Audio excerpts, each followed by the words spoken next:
Hey guys, so glad to have you back with me today as we're nearing the end of our time together in Matthew. Our section for today is Matthew chapter 24, verses 29 through 31, which means we find ourselves in the middle of the Olivet Discourse. And just as a reminder, the Olivet Discourse was an extended teaching by Jesus where he focused in on the end times. And this discourse goes from Matthew 24 until the end of Matthew 25. And our section today is probably the most difficult section of the entire Olivet Discourse, which means we're not going to be able to do this justice in the few minutes we have together. And it may even seem confusing, but we're going to give it a shot. So let's read together, starting in verse 29. It says, "Immediately after the tribulation of those days, the sun will be darkened, and the moon will not give its light, and the stars will fall from heaven, and the powers of the heavens will be shaken. Then will appear in heaven the sign of the Son of Man. And then all the tribes of the earth will mourn, and they will see the Son of Man coming on the clouds of heaven with power and great glory." So the first thing to notice here is the word immediately. Jesus had just finished telling his disciples to watch for a series of events which would clearly mark that the destruction of the temple was coming. And immediately after that tribulation, Jesus would come. Now, if you remember earlier in chapter 24, Jesus gave many prophecies regarding false Christs, wars, famines, earthquakes, and the desecration of the temple. And all of these things were documented to have happened between the time Jesus spoke and the destruction of the temple in AD 70. So the word immediately here in verse 29 would indicate that the coming of Jesus was also going to be at that time, which also means this event happened within this generation. If we look at verse 34, it says, "Truly I say to you, this generation will not pass away until all these things take place." So the question really is, how can that be? Well, R.C. Sproul he's definitely helped me here, as this is confusing and it's been hard, but basically we can come down to two different solutions as we look at this. The first solution would be to take the time reference in this discourse, referring to when Jesus says, "This generation will not pass away until all these things take place," as figurative, while seeing the description of Jesus' return as literal.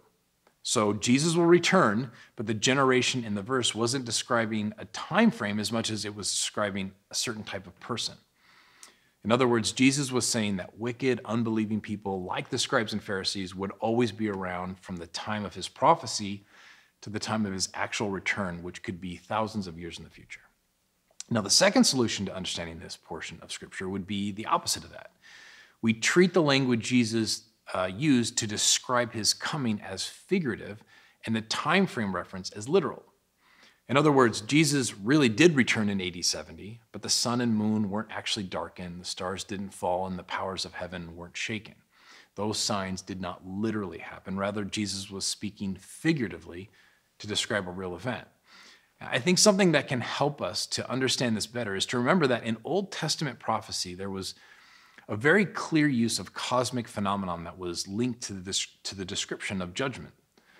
Another way to understand it would be to say that when God promised to send judgment in the Old Testament, he often spoke in a highly figurative language. I'll give you an example of that. Isaiah 34.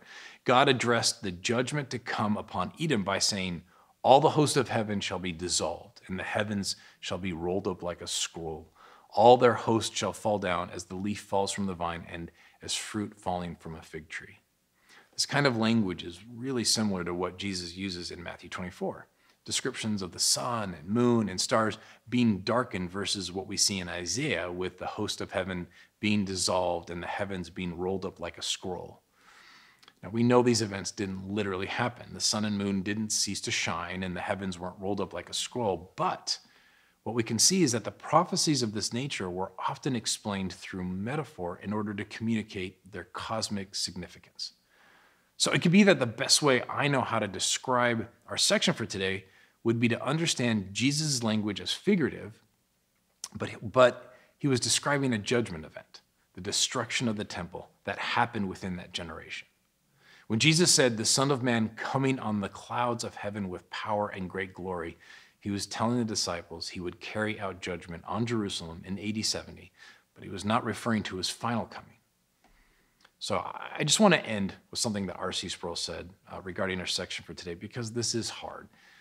He said, "I acknowledge again that the entire Olivet Discourse is very difficult, and this passage especially so. Yet, I continue to believe that the most natural way to understand this text is to regard everything Jesus said as taking place in that generation, including his coming judgment upon the nation of Israel.